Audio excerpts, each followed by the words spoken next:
How to unfriend someone on Facebook. If you're trying to remove someone as your friend on Facebook and not sure how, make sure to watch the video till the end to find out.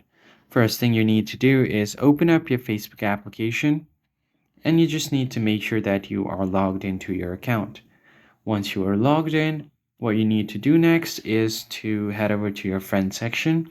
For that, you need to visit your profile first.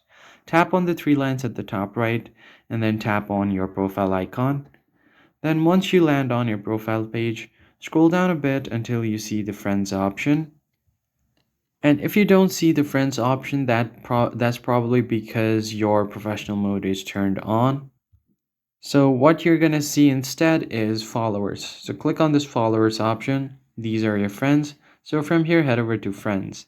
Now choose any friend that you want to remove your friend as. So let's say if I just select this person right here, now you're gonna click on this friends option.